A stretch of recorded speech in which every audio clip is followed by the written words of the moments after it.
From around 300 BC to around 300 AD, the mentions of West Africans increase. They increase so much that these people are hard to miss. One of the things that the Greek and then Romans write about them is something that takes away all speculation. They mention that these people travel back and forth throughout Western Ethiopian lands. These Western Ethiopian lands today represent Morocco, Mauritania. But why? Well, if we look at the Moris or the Mauritania Caesarianus people, we see that there is a giant tumulu. This tumulu, which is now called a mausoleum, is represented in the Roman style. But this arcs back to the history of the Mauritanians, or the Moris, as named by these people. How do we know that these people were closely related to the Ethiopians? How do we even know that they were in communication? Well, unlike previous times, we now have pure writing. This ability to move long distances was not just some coincidence. In fact, we know that the horse was utilized in these long journey movements. But right under the horse, there was water being carried back and forth between these two areas. There were also troglodytes, which are mentioned by Strabo, who mentions that these troglodytes would dig holes and bury water in key locations so they could travel through the desert. But what's important is that during the time of Alexander the Great, when he expanded his empire, it seems that everybody was doing the same. And so the horse that had united North and West Africa, which were already united, but made it easier to cross each other's paths, was expanding the entire world. You also see people from Sudan moving down south to the point that even today there's speculation that Rapta must have been started by some Sudanic tribe, if not the Bantus. Due to the Greeks being welcomed in Egypt, they expanded in that region, taking part in the culture at the time and later losing it to the Romans, who had increased the amount of paper there. What you see is an increase of writing about every place in history, including Ethiopia. Strabo writes that there are three places which, from the earliest days, traveled beyond their borders. One, he mentions two places in Europe. Two, he mentions Egypt. And then three, he mentions Ethiopia, saying that Taharka traveled even as far as Europe. Needing to know the separation between the Ethiopian lands and those of the Europeans and the Asiatics, he separates the world in four. This is double the number that Homer had given, which he separated it in two, representing the vertical line. The vertical line was Western Ethiopians and Eastern Ethiopians, and Strabo quotes a quote by some Europeans who said, at the tip of Africa that connects or is near the pillars of Hercules, these pillars representing the 2 points that nearly touch in Europe and Africa, he says, or they say, that that place was overrun by Ethiopians. And we can read this as it says in Strabo's book. They were hindered by many perplexing circumstances, and consequently, they left in the minds of most people the conviction that the intervening space was blocked by an isthmus, and yet the whole Atlantic Ocean is one unbroken body of water, and this is particularly true of the southern Atlantic. All those voyagers have spoken of the lost districts to which they came in their voyaging as Ethiopic territory, and have so reported them. Wherein then lies the absurdity. If Homer too was misled by a report of this character and divided the Ethiopians into two groups, placing the one group in the east and the other in the west, since it was not known whether the intervening people really existed or not. Furthermore, Ephorus mentions still another ancient tradition, and it is not unreasonable to believe that Homer also had heard it. Ephorus says the Tartessians report that the Ethiopians overran Libya as far as Dyrus, and that some of them stayed in Dyrus, while others occupied a great part of the seaboard, and he conjectures it was from this circumstance that Homer spoke as he did, Ethiopians that are sundered in twain, the furthermost of men. These arguments one might urge in reply to Aristarchus and his followers, and also others still more convincing, and thus set the poet free from the charge of gross ignorance. So he mentions these people called Tartessians, and he mentions that these people mention that just south of their land, there is Libya, and this Libya is dominated by Ethiopian people, and then further south is more Ethiopian people. Now, keep in mind that he is not saying that there's a lot of them. He's not saying that there are 50% of the population. He says overrun by Ethiopians. This could mean 100%, this could mean 80%, but what he means is that the people that they saw and felt to report about were the Ethiopians, who are located right at the tip of Africa, next to Spain. Strabo will further mention these Western Ethiopians who live very close to the Numidians, and they live very close to the Mauritanians. But let's go back to the idea of Ethiopia being split in two with this line that is vertical, that is separating the side of Ethiopia with Egypt, Meroe, Ethiopia today, Sudan, and even the Rapton areas. Today, we have the power to look back in history and also to look atop of the earth and be able to see where people are located. But back in the day, people did not have this ability. And so we know that these people were accurate for a couple of reasons, and some of them I'll get into just later. We're not done with these gravestones. For example, if North Africa had no Ethiopians whatsoever, and the only Ethiopians that the Greeks and then the Romans ran into were the ones in the east, and then in the north they ran into, let's say, pale skinned other people, then how would they know that Africa is split in two, where the east side of Africa and the west side of Africa were both dominated by black races? How would they possibly have known that information?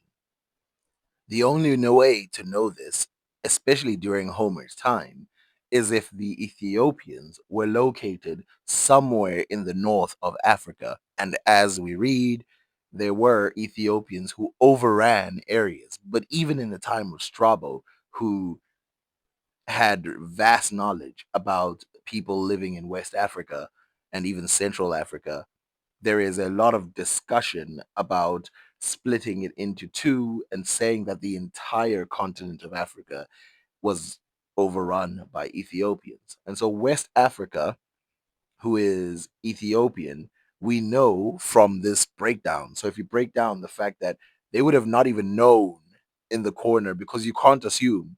What if you go further into Africa And when you get there, it's people who look like Indians or people who look like Chinese people. They had no idea what they were going to run into, but they got the right answer not through guessing, but through experience, through seeing the people located in these regions. So what exactly are these zones? Well, you have Libya West, Libya East, otherwise known as Egypt, and then you have Ethiopia West, which is West Africa, and then you have Ethiopia East, which is the entire region under Ethiopia, under Egypt, and in some cases, including Egypt. So the question is, what is this region written toward?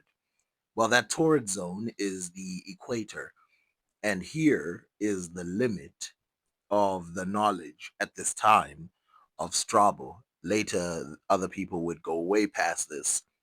Strabo writes that since he has given enough information on East Africa, he is now to write about West Africa and their proximity to the torrid zone and what exactly is going on in those regions. As he says, next, let me describe Libya, which is the only part left for the completion of my geography as a whole. Now, I have said much about this country before, but I must now comment also on the matters in so far as they may be timely, adding what has not been said before. Now, the writers who have divided the inhabited world according to continents have divided it unequally, for the threefold division indicates a division into three equal parts. But Libya lacks so much of being a third part of the inhabited world that even if it were combined with Europe, it would seem not to be equal to Asia. Perhaps it is even smaller than Europe, and in power it is much inferior, for the greater part of the interior and of the its ocean coast is desert, and it is dotted with settlements that are small, scattered, and mostly nomadic. And in addition to its deserts, its being a nursery of wild beasts drives out people even from land that could be inhabited, and it overlaps a considerable part of the torrid zone. However, the whole of the coast opposite to us, I mean that between the Nile and the Pillars, and particularly the part which was subject to the Carthaginians, is settled and prosperous. But here too some parts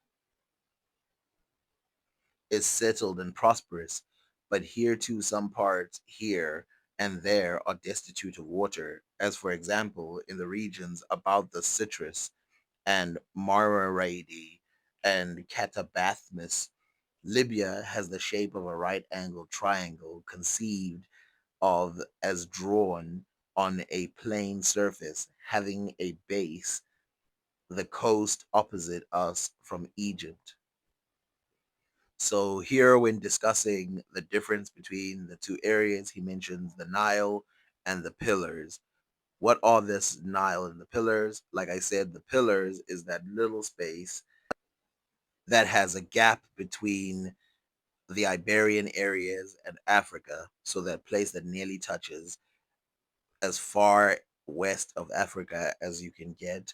And then obviously the Nile is the Nile. So that region going down all the way till you get to the pillars, and then he forms a triangle there. So there's some parts of West Africa that are completely left out. Now, one thing that he mentions is that this place has small villages, even though they're built up, they can't be as built up as the rest because of this vast desert, which is horrifying against human beings. He then continues to mention the geography of the region, as he says, from the Nile to Maruja and the pillars, and as the side perpendicular to this, that which is formed by the Nile as far as Ethiopia, and by me produced to the ocean. and there's a side subtending the right angle. The whole of the coast between the Ethiopians and the Marusians, now as far the part at the very vertex of the above mentioned figure, which begins approximately with the torrid zone. I speak only from conjecture because it is inaccessible, so that I cannot tell even its maximum breadth, although in a previous part of my work I have said thus much that as one goes southwards from Alexandria to Meroe, the royal seat of the Ethiopians, the distance is about 10,000 stadia, and from there in a straight line to the boundaries between the torrid zone and the inhabited world, 3,000 more. At any rate, the same should be put down as the maximum breadth of Libya. I mean 13 or 14,000 stadia, and a little less than double that sum as the length. This then is my account of Libya as a whole, but I must describe it in detail, beginning with the western or more famous parts. Here dwell a people whom the Greeks call Marusians, and the Romans, and the native Maori, a large and prosperous Libyan tribe who live on the side of the strait opposite Iberia. Here also is the strait which is the Pillars of Hercules, concerning which I have often spoken. On proceeding outside the straits at the Pillars, with Libya on the left, one comes to the mountain which the Greeks call Atlas and the barbarians Dyrus. From this mountain, so, in case you missed it, what he's basically saying is that the Morians are the tip, the final point of Libyans, of people which you can call Libyans. And from this Libyan area, it's Ethiopians all the way down the coast, with the exception, because he doesn't know, as he says, we have to conjecture, with the exception of the middle regions, which is all desert, which he has no idea who dominates that region. But through the coasts, those are Ethiopians. At the top, those are Libyans. And, this includes Egyptians, whether you want to call them Libyans or Ethiopians, which he seems to not make a big difference about. And remember, he mentions that right at the top, the area next to Iberia was overrun by Ethiopians. But we don't need to interpret this. We can see him write it flat out for himself. As he says, above Marusia, on the outside sea, lies the country of Western Ethiopians, as they are called, a country for the most part poorly settled. Here, too, according to Epiretus, are found cameleopards. Those are camels, by the way. I mean, giraffes. Cameleopards are giraffes. Elephants and the rheses, as they are called, which are like bulls in their form, but like elephants in their manner of living. But not only did he mention the Ethiopians in passing, he also mentioned that the Moris had actually contact with these people. In fact, they had bad and good relations within a short amount of time. As we read, the king of the Maurutians, when he went up against the Western Ethiopians, sent down to his wife as gifts reeds like those of India, of which each joint held 8 conics, and also asparagus of similar size. The next sentence should take us all the way back to the chariots and horses that we find all over the Sahara, from Mauritania, from the Niger regions, all the way to Morocco and the Moorish areas. As he says, the Pharusians and Negrites, which these are the people close to Niger, who live above these people near the western Ethiopians, also use bows like the Ethiopians, and they also use scythe bearing chariots. The Pharusians mingle only rarely, even with the Marusians when passing through the desert, since they carry skins of water fastened beneath the bellies of their horses. So you can see here, there's a lot to unpack. As he says, the Pharusians and the Negrites who live above these people near the western Ethiopians. Now, when they say above, they mean today's below, right? So they mean these people live when you go down, and he clarifies this by saying the Pharusians mingle only rarely, even with Marusians, when passing through the desert. So you see, they're going through the desert, which they're talking about going down from the Moroccan regions with the Ethiopians there, and going past there, you get to the Negrites and the Pharusians located down that ocean in West Africa by Morocco and Mauritania is called the Pharusian Ocean. Thanks partially to the fact that these people are nomads, and then partially to the fact that they live in a desert, we still have their rock art. This rock art, which is located in the Sahara, the Fezzan regions, Mauritania, Morocco, Libya, and Mali, this rock art, which depicts horses or horse-drawn carts as well, shows us that this entire region was once occupied. Now, what does it tell us about timelines? Remember, at about 100 BC, the camel starts getting introduced into this region as a tame animal. It is possible it was introduced earlier, but it wasn't the most typical use of transport. As you can read, it's barely mentioned. Is there any mention of it? Yes. But most of its mention is in East Africa and in Arabia as a typical thing. And as you can see, also in Egypt, it was used since it was invented, but it was not the main transport. It was mainly used by the Blemis, or if you'd like to call them, the Ethiopians located in Egypt. Over and over again, we see these horse riding people all over that region, and you can see the first writings. Now, given the timeline, these people have to be the pre-Ghana Empire. There's no way it couldn't be anybody else. The Negrites that are mentioned, then the Pharusians must be talking about the other kingdom. So the Takurur type people living in those regions. The only ones that are questionable are the Moris, the Mauritanians. So we don't know exactly who those people were if you compare them to the other West Africans.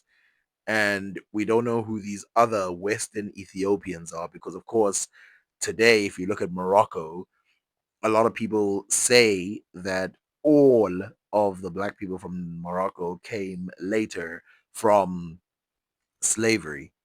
But this is not true, as you can read right here. It's the direct neighbors of the Marusians were Ethiopians called Western Ethiopians. And again, that Western Ethiopian name is just giving you the type of people they are and the geography of the people. Because as you go down, the names change, even though they're all basically of the same skin color. What truly makes West Africa's history so complicated is the several African states that connect directly to West Africa. When trying to isolate it as a kingdom, what you find is that the people who are around always push themselves back into the conversation. For example, the Bantus, but let's look at Tussle on Naja. Tussle on Naja has some of the oldest pastoral cave art in history, and it's located so close to Niger and so close to Mali that these people have been considered virtually the same people. There is no way that they are so separate from one another over 10,000 years, given how close they are in proximity. Now, you may think that you've seen this building before, but I assure you, you did not. This is not the same temple of Juba. This is in Algeria, and it represents a different king who was in the independent Berber Numidian Empire, represented in Algeria. It's got its own history and its whole own long tale about it, but we won't get into that. What we will get into is the similarities between the two buildings, and as you can see, the other one's a little bit more built up. They're both part of the dead, by the way. They're both a place where you bury people, and they belong to the king. And of course, they arc back to the history of the Tumulus. So, of course, now some people are going to say, at this pace, when are we ever going to reach the medieval times or the real empires of West Africa? And the answer is very soon. The problem is, if you look at West Africa as an isolated place, then the history will never sink in.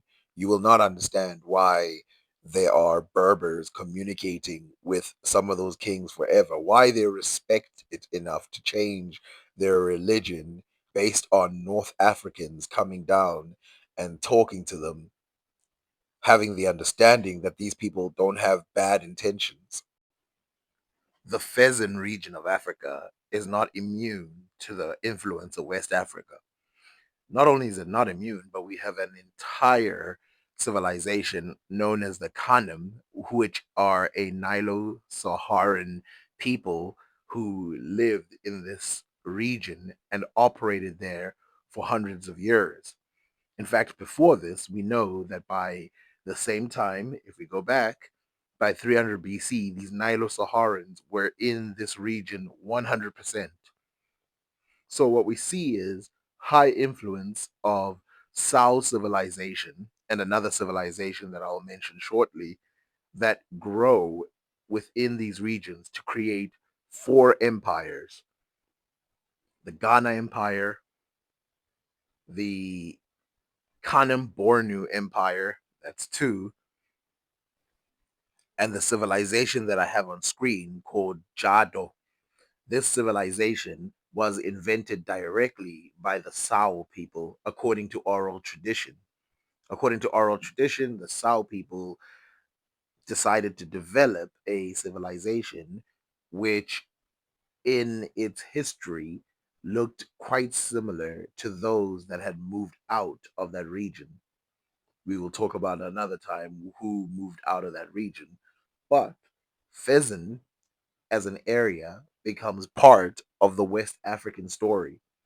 Not because it's a small part of it or anything, but because all the kingdoms that are early in that region, all of them have contact with that area, which gives them contact to Egypt. Contact with that area, by the way, is not in the sense of small communication.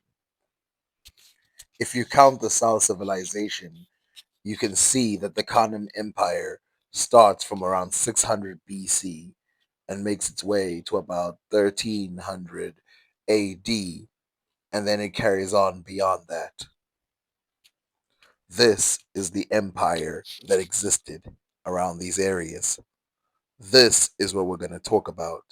This is one of the empires that held a big blockade for the Arabs who could not penetrate past this region, not without their permission. Later. Like, share, subscribe.